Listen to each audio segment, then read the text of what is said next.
এই হত্যা যারা করে এবং যারা সমাজে বিশৃঙ্খলা সৃষ্টি করে, যারা সন্ত্রাস করে, যারা উগ্র হয়, তাদের উপরে আল্লাহর চরম ক্রোধ। তারা দুনিয়া এবং আখিরাতে ক্ষতিগ্রস্ত। সূরা আল বাকারায় 61 নম্বর আয়াতের অংশ বিশেষ আল্লাহ রাব্বুল আলামিন বলেছেন কি, وضربت عليهم الذلة والمسكنة وباءوا بغضب من الله ذلك بأنهم كانوا يكفرون بآيات الله ويقتلون النبيين بغير الحق ذلك بما عصوا وكانوا يعتدون।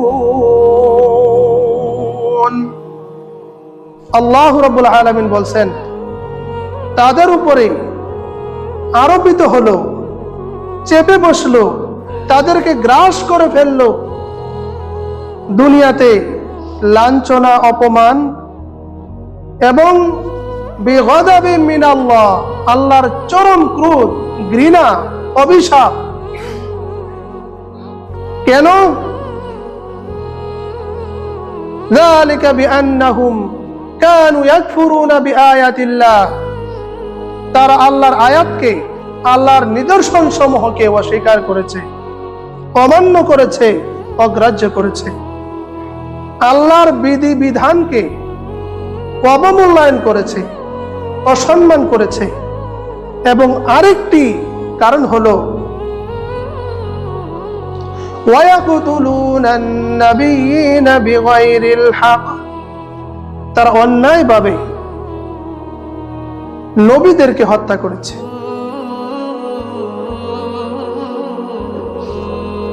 যালিকা বিমা আসাউ ওয়া কানু ইয়াতাদুন, এবং তারা অবাধ্য, সীমা লঙ্ঘন করেছে, অনেক বেশি বাড়াবাড়ি করেছে।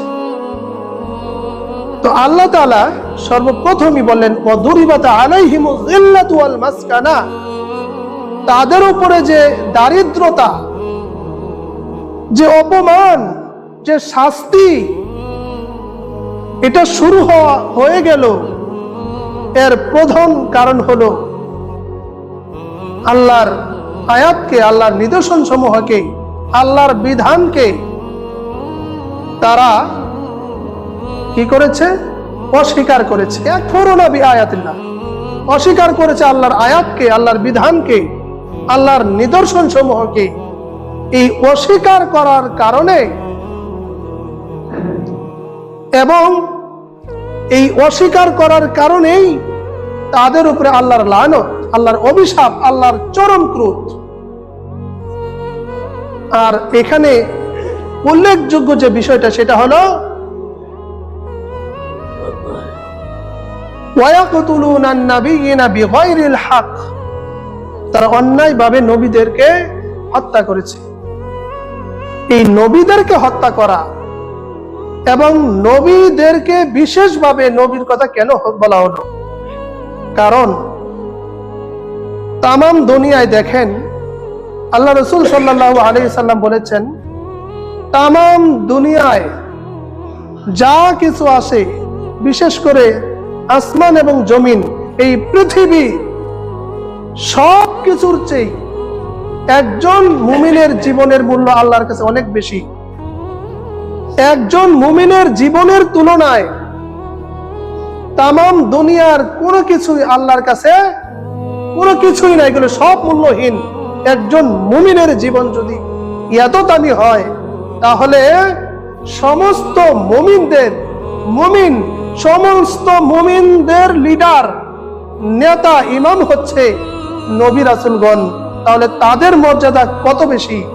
আর এই নবীদেরকে যারা হত্যা করে, ইমানদারদেরকে যারা হত্যা করে, আলেম ওলামাদেরকে যারা হত্যা করে এবং অন্যায়ভাবে জেলে ভরে, তাদের উপরে জুলুম, অত্যাচার, নির্যাতন করে, তাদের উপরে সর্বপ্রথম যেই বিষয়টা চলে আসে বা তাদের উপরে যে আযাবটা শুরু হয় সেটা হলো দারিদ্রতা, অপমান, লাঞ্ছনা, তিরস্কার।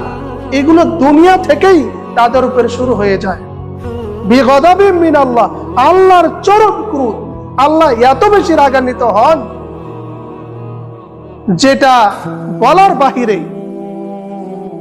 যারাই নবী রাসূলদেরকে হত্যা করবে এবং তার ওয়ারিস, আল উলামা ওয়ারাসাতুল আম্বিয়া, নবী রাসূলদের ওয়ারিস আলেম উলামাদের প্রতি যারা নির্যাতন করবে, জুলুম করবে, আল্লাহ তাদের প্রতি সর্বপ্রথম লানত এবং চরম রাগান্বিত হবেন।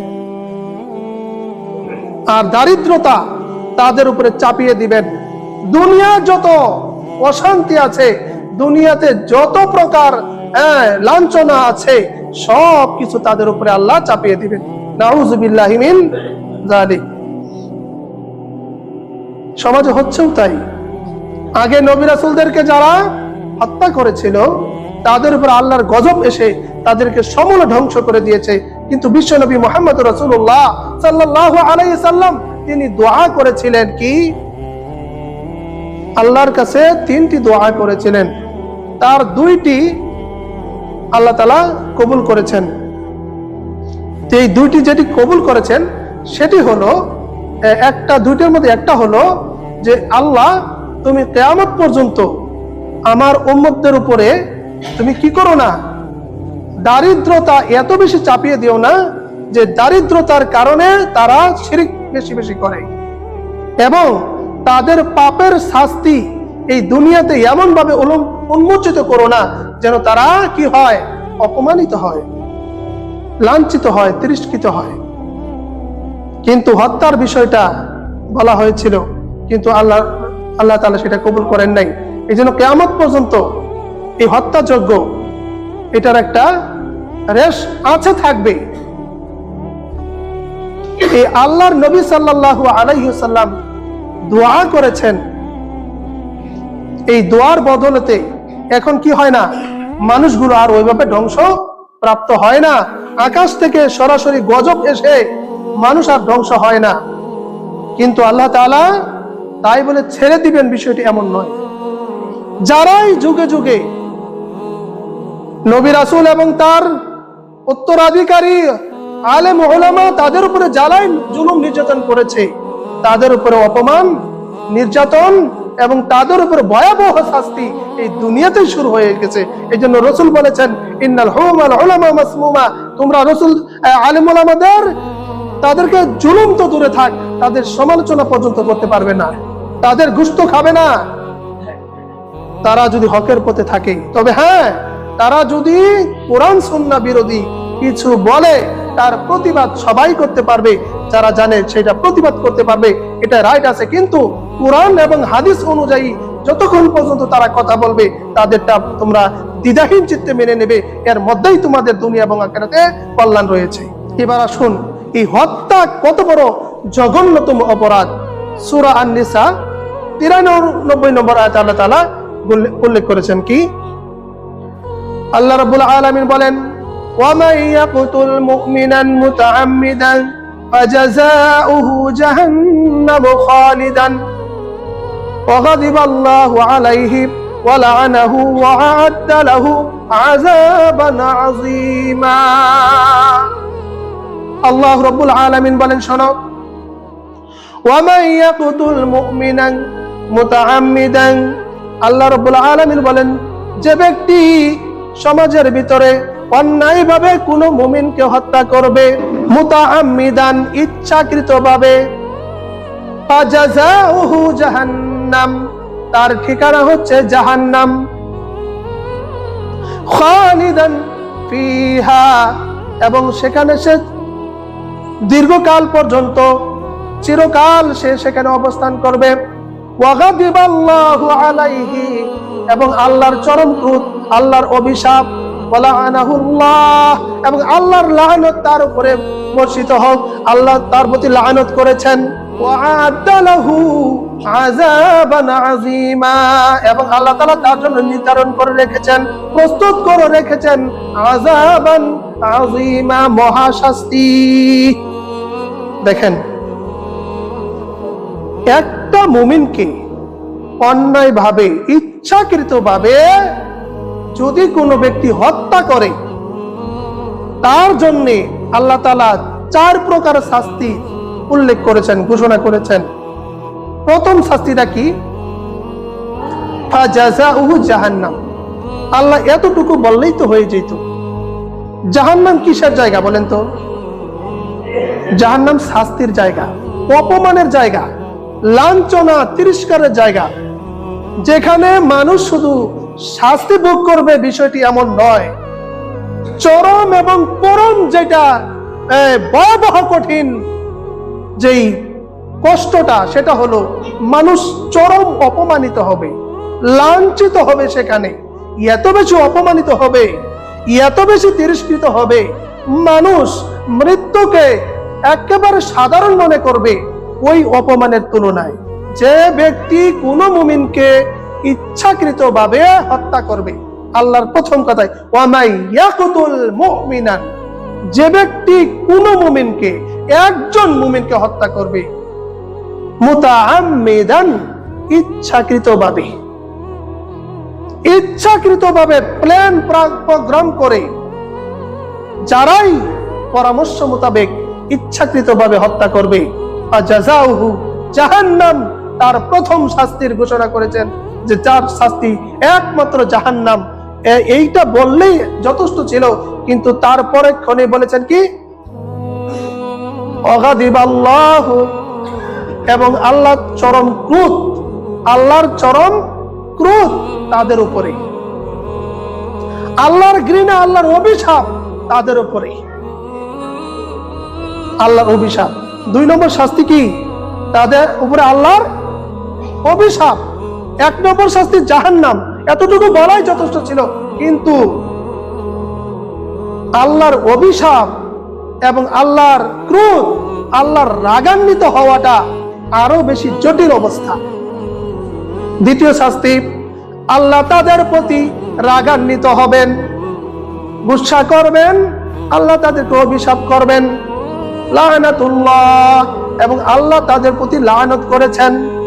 3 নম্বর শাস্তি, আল্লাহর লানত তাদের উপরে, তাদের উপর আল্লাহর লানত আরোপিত হয়েছে, আল্লাহ তাদেরকে লানত করতেছেন, লানত করেন। 4 নম্বর শাস্তি, 3টা শাস্তিও যথেষ্ট ছিল, জাহান্নামের ভয় দেখানোই যথেষ্ট ছিল, কিন্তু জাহান্নামের ভয় দেখানোর পরেও আল্লাহ রাব্বুল আলামিন থেমে যান নাই। তারপরে বলেছেন তার উপরে আল্লাহর চরম ক্রোধ, এরপরে 3য়বার বলেছেন আল্লাহর লানত তাদের উপরে, এরপরে 4র্থবার বলেছেন ওয়া'আদ্দা লাহু আযাবান আযীমা, তাদের জন্য আল্লাহ প্রস্তুত করে রেখেছেন, নির্ধারণ করে রেখেছেন মহাশাস্তি। ওয়া'আদ্দা লাহু, তাদের জন্য রেডি রেখেছেন, প্রস্তুত রেখেছেন আযাবান, শাস্তি। কেমন শাস্তি? আযীমা, মহান শাস্তি। এত বেশি শাস্তি, মহান শাস্তি। এই মহাশাস্তির কথা যখন উল্লেখ করা হয়, এর ভিতরে কোনো সীমারেখা থাকে না। তাহলে এখানে আল্লাহ রাব্বুল আলামিন প্রথম বললেন কি? তোমার জন্য জাহান্নাম, যেই জাহান্নামে তুমি কি খালিদান ফিহা, চিরকাল অবস্থান করবে। জাহান্নামে চিরকাল অবস্থান করাটা, দীর্ঘকাল এবং চিরকাল, দুইটার অর্থ কিন্তু এক নয়। অনেক সময় আমরা খালিদান বললেই মনে করি যে চিরস্থায়ী জাহান্নাম, না। খালিদান শব্দের অর্থ খালিদান ফিহা, এর অর্থ হবে যদি কোনো ব্যক্তি ঈমান নিয়ে, একটু বিন্দুমাত্র ঈমান নিয়ে মানুষকে হত্যা করে, তাহলে ওই ব্যক্তি দীর্ঘকাল সময় পর্যন্ত, অনেক কাল পর্যন্ত জাহান্নামে বসবাস করবে। আর যে ব্যক্তি ঈমান ছাড়া কাউকে হত্যা করবে, ওই ব্যক্তির জন্য খালিদিনা ফিহার অর্থ হবে চিরস্থায়ী, চিরকাল, মহাকাল পর্যন্ত, অর্থাৎ চিরকাল সে জাহান্নাম ভোগ করবে, শাস্তি ভোগ করবে। এখানে আল্লাহর লানতের কথা এবং আল্লাহর অভিশাপের কথা কেন বলা হলো? আল্লাহর গুচ্ছার আগের কথা কেন বলা হলো? কারণ কিয়ামতের মাঠে, হাশরের ময়দানে একজন মুমিন একজন কাফের, উভয়েই যখন শঙ্কিত থাকবে, ভয়ে থাকবে, ওই মুহূর্তে যারা জান্নাতের ফয়সালা যাদের হবে, ওই জান্নাতীরা জান্নাতে যাওয়ার পরে পর্যন্ত তারা আতঙ্কিত থাকবে, না জানি আবার কখন আমাদের ভুলের কারণে আমাদেরকে শাস্তির জায়গাতে ফেলে দেওয়া হয়। আবার জাহান্নামীরা তারা আশা করতে থাকবে, আমি এই যে শাস্তি ভোগ করতেছি, একটা সময় হয়তো বা আমাকে জান্নাতে দেওয়া হবে, আমাকে ভালো একটা অবস্থানে দেওয়া হবে, এই চিন্তা তারা করতে থাকবে। কিন্তু আল্লাহ রাব্বুল আলামিন যাদের প্রতি রাজি খুশি হয়ে যাবেন, ওই সময় রাজি খুশি হয়ে ওই যে মৃত্যু নামক যে ভয়ঙ্কর যে বস্তুটা, ওটাকে হত্যা করা হবে এবং আল্লাহ রাব্বুল আলামিন জান্নাতীদেরকে ঘোষণা করবেন, ও জান্নাতীরা, আমি আল্লাহ তোমাদের উপরে চিরকাল আমি আল্লাহ রাজি খুশি হয়ে গেলাম, তোমাদের আর কোনো ভয় নাই, তোমাদের আর কোনো চিন্তার কারণ নাই, আর কখনো কোনো অবস্থাতেই তোমাদের কর্মের কারণে, তোমাদের কথার কারণে, তোমাদের আচরণের কারণে তোমরা যে এখানে জান্নাতে বিভিন্ন প্রকার নাজ নিয়ামত ভোগ করবে, এখানে যা কিছু তোমরা করো না কেন, এর কারণে কোনোদিন কোনো অবস্থাতেই আমি আল্লাহ তোমাদের প্রতি আর রাগান্বিত হব না। সুবহানাল্লাহ। আমি আল্লাহ তোমাদের প্রতি চিরকাল খুশি হয়ে গেলাম, সন্তুষ্ট হয়ে গেলাম। আল্লাহ সন্তুষ্ট হওয়াটা মানুষের জীবনে সবচেয়ে বড় পাওনা হবে, সবচেয়ে বড় পাওয়া হবে, সবচেয়ে বড় নিয়ামত হবে। সুবহানাল্লাহ। আর আল্লাহর ক্রোধ, আল্লাহর রাগ, আল্লাহর গুচ্ছা, এটা এক ব্যক্তি যদি জান্নাতেও থাকে, আল্লাহর রাগান্বিত হওয়াটা তার জন্য জাহান্নাম কত ভয়াবহ, তার চেয়ে ভয়াবহ হবে। আল্লাহ যদি কারো প্রতি রাগান্বিত হয়ে যান, আল্লাহ যদি কারো প্রতি অভিশাপ করেন, আল্লাহ যদি কারো প্রতি লানত করেন, তাহলে এটা আরো বেশি ভয়াবহ হবে। আর আল্লাহ তাআলা লানত করেন কার প্রতি? আল্লাহ তাআলা কার প্রতি গুচ্ছা করেন, রাগ করেন? কাকে শাস্তির ভয় দেখাচ্ছেন? 4 প্রকার শাস্তির ভয় কাকে দেখাচ্ছেন?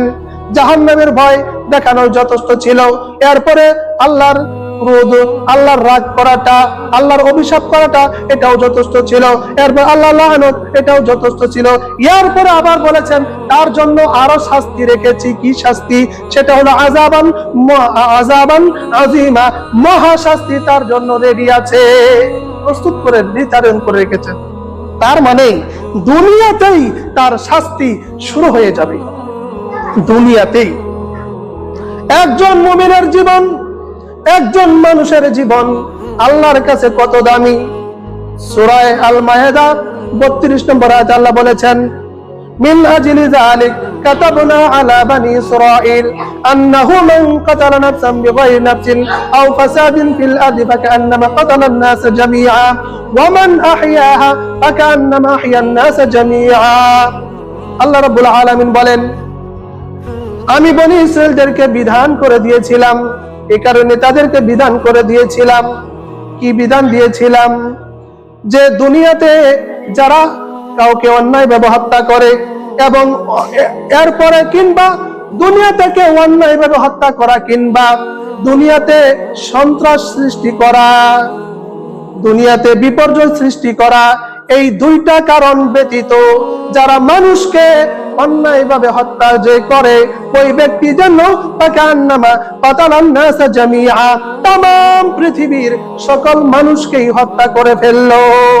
ওয়া মান আহইয়াহা ফাকান্নামা আহইয়ান নাস জামিআ, পক্ষান্তরে যে ব্যক্তি একটা জীবনকে বাঁচিয়ে দিল, সেজন্য तमाम মানুষের জীবনকে বাঁচিয়ে দিল। ওয়ালাকাদ জাআ রাসূলুম বিল বাইয়িনাত, আমার রাসূলগণ তাদের কাছে স্পষ্ট দলিল প্রমাণ নিয়ে আগমন করেছিল, এসেছিল। তারপরেও তারা কি করেছে? তারপরেও তারা একেবারে উগ্র হয়েছিল, বেশি বেপরোয়া হয়েছিল, আরো বেশি তারা বাড়াবাড়ি করতেছিল। আল্লাহ বলছেন, দেখেন একজন মানুষের জীবন কতটুকু দামি। আল্লাহ বলছেন, মিন আজলি যালিকা কাতাবনা, আমি বনী ইসরাঈলদের জন্য নির্ধারণ করে দিয়েছি, বিধান করে দিয়েছি। কি বিধান? যে ব্যক্তি হত্যা কিংবা দুনিয়াতে পৃথিবীতে বিপর্যয় অথবা সন্ত্রাস সৃষ্টি করার কারণ ছাড়া যে ব্যক্তি এই দুনিয়াতে কোন মানুষকে হত্যা করে, তার জন্য কি বিধান একটু খেয়াল করেন। এই কথাটা আল্লাহ রাব্বুল আলামিন সূরা আল মায়েদার 45 নম্বর আয়াতে আবার বলেছেন, কিভাবে শুনেন, وَكَتَبْنَا عَلَيْهِمْ فِيهَا أَنَّ النَّفْسَ بِالنَّفْسِ وَالْعَيْنَ بِالْعَيْنِ وَالْأَنفَ بِالْأَنفِ وَالْأُذُنَ بِالْأُذُنِ وَالسِّنَّ بِالسِّنِّ وَالْجُرُوحَ قِصَاصٌ فَمَنْ تَصَدَّقَ بِهِ فَهُوَ كَفَّارَةٌ لَهُ وَمَنْ لَمْ يَحْكُمْ بِمَا أَنزَلَ اللَّهُ فَأُولَئِكَ هُمُ الظَّالِمُونَ। ও বনি ইসরায়েলরা শোনো, তোমাদেরকে আমি আরেকটা বিধান করে দিয়েছি, মানুষ মারা তো দূরে থাক, মানুষকে কি করে তোমরা মারবা, তোমরা একটু সাবধান হও, সতর্ক হও, তোমরা আমার কথা শোনো।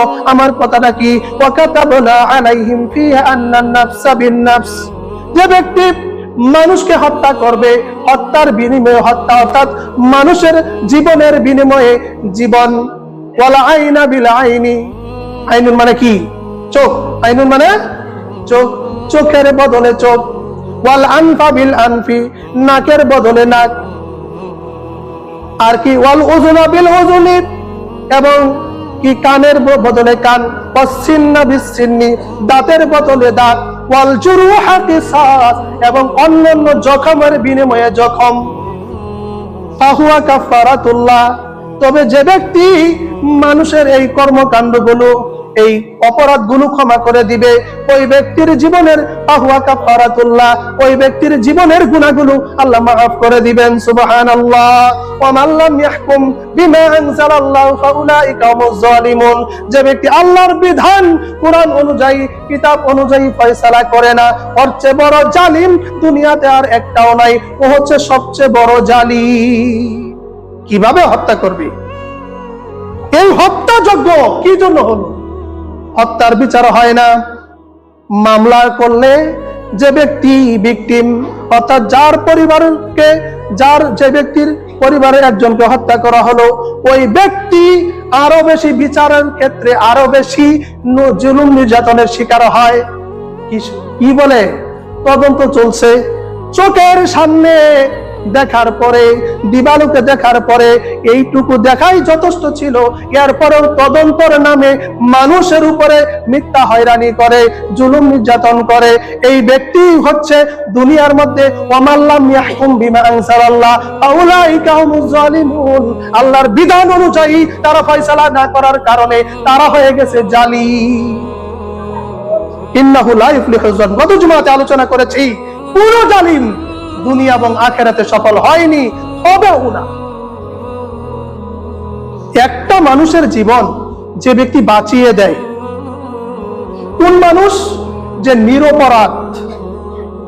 নিরপরাধ মানুষকে মারা দুনিয়ার সকল মানুষকে হত্যা করার সমান পাপ, এবং একজন নিরপরাধ মানুষকে বাঁচিয়ে দেওয়া তামাম দুনিয়ার সকল মানুষকে বাঁচিয়ে দেওয়ার নেকি তার আমলনামায় লেখা হয়ে যায়। সুবহানাল্লাহ। কিন্তু তাদেরকে আবার বেঁচে থাকার কোনো উপায় নাই। কাদের বেঁচে থাকার উপায় নাই? যারা অন্যায়ভাবে কাউকে হত্যা করবে, তাদের দুনিয়াতে বেঁচে থাকার আর কোনো অধিকার নাই। ফাহুয়া কাফারাতুল্লাহ, যদি ওই যাদেরকে হত্যা করলো, ওই হত্যাকৃত পরিবারের লোকজন যদি ওই হত্যাকারীকে ক্ষমা করে দেয়, তাহলে সে ক্ষমা পাবে।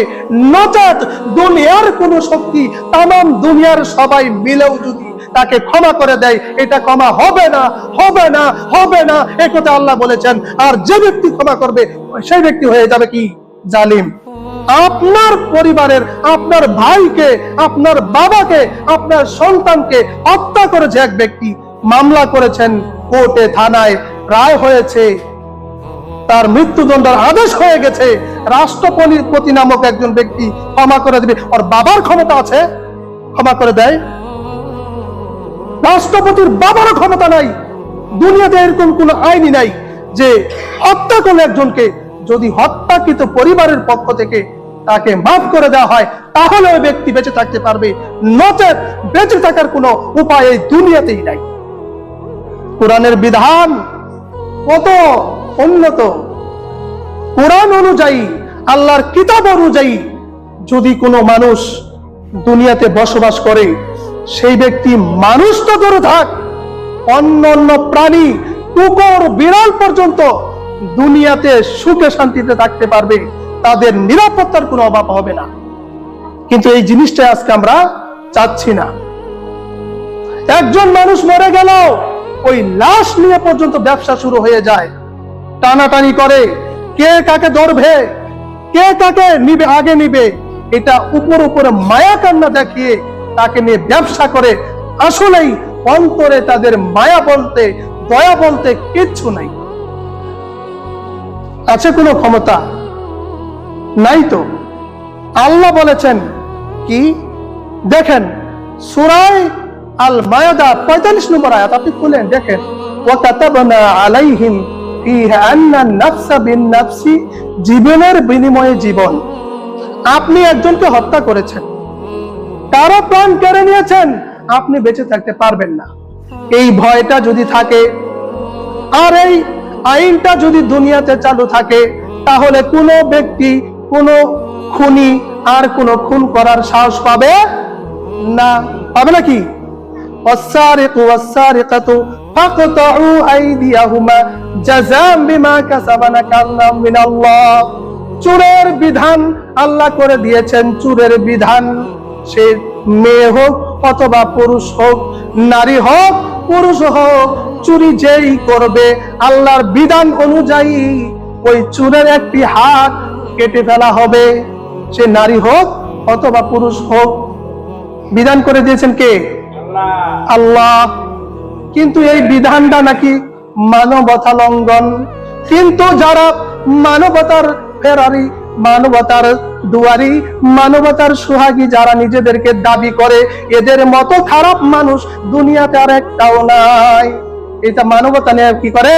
সমান অধিকারের নামে মানুষদের আরো বেশি ক্ষতি করে, লাঞ্ছিত করে, অপমানিত করে, জুলুম নির্যাতন করে, মানবতা দেখায়, সমান অধিকার দেখায়, নারীদের ক্ষেত্রে তাদেরকে ভোগা দেয়, তাদেরকে ধোঁকা দেয়, তাদের সাথে প্রতারণা করে। কিভাবে দেখেন, কাজের ক্ষেত্রে নারী পুরুষ সমান অধিকার, কিন্তু ইবাদতের ক্ষেত্রে নারী পুরুষ সমান অধিকার নাই। দেখা গেছে নারী পুরুষ সমান অধিকার ঠিকই বলে, কিন্তু ওই নারীবাদীরা, ওই নারীবাদীরা এবং সমাজকর্মীরা যারা মানবতার দোহাই দেয়, ওরা আবার কিন্তু এই নারীদেরকে বেশি নির্যাতন করে, বেশি জুলুম করে, অত্যাচার করে। কিভাবে? অনেকভাবে অত্যাচার করে। কিভাবে অত্যাচার করে দেখেন, অন্যান্য কান্ট্রিতে, বাংলাদেশে খুব একটা নাই, কিন্তু অন্যান্য কান্ট্রিতে দেখা যায় একটা পুরুষ তার অধীনে 100, 200, 300 পর্যন্ত রক্ষিতা রাখে। রাখে না? কথা বলে রাখে কিনা? রক্ষিতা রাখে। এই রক্ষিতাদের সাথে কি করা হয়? কৃতদাসীর মতো, স্বামী স্ত্রীর মতো আচরণ করা হয়। যখন যেভাবে চায় সেভাবে যদি তারা না চলে, তাদের চাকরি নট। আবার যারা বৈধ আকারে ভালোভাবে নিরাপত্তার জন্য এবং মানুষের অভিভাবক হওয়ার জন্য যদি সমাজের ভিতরে, জামাতের ভিতরে একাধিক বিয়ে কেউ করে, একাধিক যদি কোনো নারী নিরাপত্তার যদি আগ্রহ প্রকাশ করে, তাদেরকে এমন ভাবে নির্যাতন করা হয়, এমন ভাবে তিরস্কার করা হয়, ওই ব্যক্তি আল্লাহর কোরআন এবং রাসূলের সুন্নাহ পালন করতে সে আর সাহস করে না। কিন্তু আল্লাহ এখানে বলেছেন কি, যদি কোনো ব্যক্তি কারো জীবন কেড়ে নেয়, তাহলে ওই ব্যক্তিকে হত্যা করা হবে। তবে হ্যাঁ, এই আইনটা কিন্তু আবার নিজের হাতে নেওয়া যাবে না। আপনার ভাইকে আমি মেরেছি, আপনি আমাকে মারবেন, এটা হয় না। এটা রাষ্ট্রীয় যে আইন আছে, বিধান আছে, রাষ্ট্রীয় যে কৌশল আছে, ওই কৌশলের কাছে ওই বিধান অনুযায়ী, অর্থাৎ রাষ্ট্রীয় আইন কিভাবে করবে, ওই রাষ্ট্র তাদেরকে যে প্রসেস আছে, পুলিশ দিয়ে হোক বা যে আইন শৃঙ্খলা বাহিনী আছে, তাদের মাধ্যমে ধরিয়ে দিয়ে থানায় নিয়ে গেলে তাদের বিচার হবে। রায়টা কার্যকর করতে হবে। এই রায়টা কার্যকর করতে হবে, কিন্তু রায়টা কার্যকর তো হয়ই না, বরঞ্চ রাষ্ট্রপতি নামক একজন ব্যক্তি সে কি করলো, ক্ষমা করে দিল সাধারণ ক্ষমা। তো বাপের ক্ষমতা আছে নাকি? কে দিল এই অধিকার? তবে রাষ্ট্র, সারা দুনিয়ার সবাই মিলে যদি, সারা দুনিয়ার সকল মানুষ মিলেও যদি চেষ্টা করে, সে ক্ষমা পাবে না। আল্লাহ রসুলের কাছে এক ব্যক্তি গেল, কে? আনাস রাদিয়াল্লাহু তাআলা আনহু, তার ফুফু একজন কৃতদাসীকে তার দাঁত ভেঙে ফেলেছিল। কি ভেঙে ফেলেছিল বলেন? দাঁত ভেঙে ফেলেছিল, দাঁত যখন ভেঙে ফেলেছে তখন ওই কৃতদাসীর লোকদের কাছে মাপ চাওয়া হলো, ক্ষমা চাওয়া হলো, কিন্তু তারা ক্ষমা করতে রাজি না। তারা তার ক্ষমার পরিবর্তে তাদেরকে যে টাকা পয়সা দিতে হবে এটাও নিতে, তারা দিয়াত নিতে তারা কিনা রাজি না। আল্লাহ রাসূলের কাছে যাওয়া হলো যে ইয়া রাসূলুল্লাহ, এই ব্যক্তি তো মুসলিমা, কিন্তু এই কৃতদাস তার একটা দাঁত ভেঙে ফেলেছে, সে ক্ষমা করছে না, তাহলে এটা কি করব?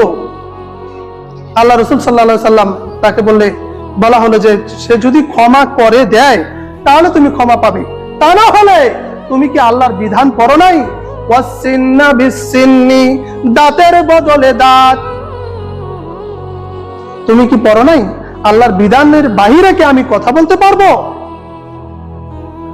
আল্লাহ রাসূল তখন এই কোরআনের আয়াতটা শোনালেন, وكتبنا عليهم فيها أن النفس بالنفس والعين بالعين والأنف بالأنف والأذن بالأذن والسن بالسن والجروح قصاص فمن تصدق به فهو كفارة الله ومن لم يحكم بما أنزل فأولئك هم الظالمون। জীবনের বিনিময়ে জীবন, নাকের বিনিময়ে নাক, কানের বিনিময়ে কান, অন্যান্য দাঁতের বিনিময়ে দাঁত, অন্যান্য জখমের বিনিময়ে জখম, এইভাবে তাদের রায় কার্যকর করতে হবে। এই কথা যখন বললেন ওই কৃতদাসীর লোকেরা তখন আল্লাহর কোরআনের এই বিধানটাকে শোনার সাথে সাথে ওই আনাসের ফুফুকে ক্ষমা করে দিলেন। যদি ক্ষমা না করত, নবী মুহাম্মদ রাসূলুল্লাহ সাল্লাল্লাহু আলাইহি সাল্লাম বলেন, যদি সে ক্ষমা না করত দুনিয়ার কোন শক্তি এবং আমি নবী পর্যন্ত তাকে ক্ষমা করতে পারতাম না। সুবহানাল্লাহ, নবী রাসূলরা পর্যন্ত ক্ষমা করতে পারে না। অতএব এই আল্লাহর বিধান অনুযায়ী যদি দুনিয়া চলে, আল্লাহর কোরআন আল্লাহর হুকুম অনুযায়ী যদি রাষ্ট্র পরিচালিত হয়, অনেকে আবার চিন্তা করে, অনেকে আবার বিভিন্ন সময় বলে যদি আল্লাহর কোরআন আল্লাহর বিধান অনুযায়ী চলে তাহলে নাকি নারীদেরকে প্যাকেট কইরা একেবারে ঘরের মধ্যে বন্দী করে রাখা হবে। নাউজুবিল্লাহ, ঠেকছে নাকি? আল্লাহর বিধান অনুযায়ী চললে নারীদেরকে বা মানুষদেরকে প্যাকেট করে ঘরে রাখা, বন্দী করে রাখা, উমুক তুমুক করা, এটা সময় আছে? আল্লাহর বিধানের বাইরে কেউ চলতে পারবে? পারবে না, কখনোই পারবে না।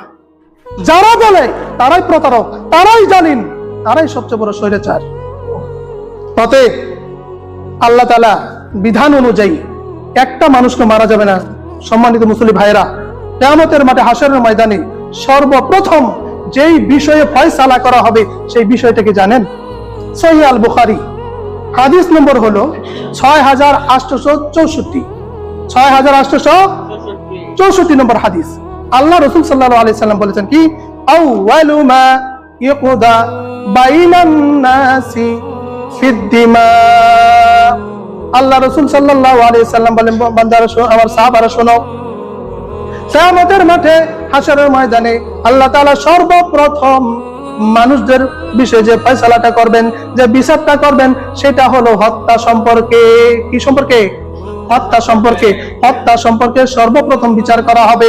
শুধু তাই নয়, আল্লাহ রাসূল সাল্লাল্লাহু আলাইহি ওয়াসাল্লাম এটাও বলেছেন, বুখারীতে হাদিস আসছে, আল্লাহ রাসূলের কাছে এক মৃত ব্যক্তি যে অন্যায়ভাবে নিহত হয়েছে, ওই ব্যক্তি হত্যাকারীর কলার ধরে, বুকে তার জামাই ধরে তা আল্লাহর কাছে নিয়ে যাবেন। যাওয়ার পর লিমান আযা কাতালানি রব্বুল আলামিন, ইয়া রাব্বি, হে আমার রব, হে আমার প্রভু, আমাকে এই ব্যক্তি দুনিয়াতে হত্যা করেছে।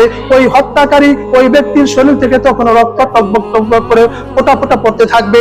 তখন বলা হবে রব্বুল আলামিন লিমান কাতালানি, তাকে জিজ্ঞেস করুন কেন সে আমাকে হত্যা করেছে, কোন অপরাধে হত্যা করেছে। তখন আল্লাহ তাআলা তাকে প্রশ্ন করবেন, কেন হত্যা করেছো? ওই ব্যক্তি দুইটা কথা বলবেন। একটা কথা হলো তুমি কেন হত্যা করছো? ওই ব্যক্তি বলবে রব্বুল আলামিন তোমার দিনকে বিজয় করার জন্য, তোমার হুকুমতকে পালন করার জন্য, যথাযথ কারণে তোমার মর্যাদা, তোমার গৌরব দুনিয়াতে সমুন্নত রাখতে তাকে হত্যা করা হয়েছে। তখন আল্লাহ রাব্বুল আলামিন তুমি যা করেছো সঠিক করেছো। আরেক ব্যক্তিকে বলা হবে রব্বুল আলামিন এই ব্যক্তি আমাকে কেন হত্যা করেছে? ওই ব্যক্তি বলবে রব্বুল আলামিন অমুক দলের কারণে, অমুক ব্যক্তির কারণে, অমুক ব্যক্তির প্রতারণায়, অমুক ব্যক্তির প্ররোচনায় আমি তাকে হত্যা করেছি, আমি তার বিরুদ্ধে মিথ্যা সাক্ষ্য দিয়েছি, এজন্য আমি এই কাজটা করেছি। তখন রব্বুল আলামিন বলবেন দুনিয়াতে কোনো ব্যক্তির এত বেশি গৌরব নাই, এত বেশি মর্যাদা নাই, ওই ব্যক্তির পাপগুলো সহ তাকে জাহান্নামে নিক্ষেপ করা হবে। জাহান্নামে নিক্ষেপ করা হবে।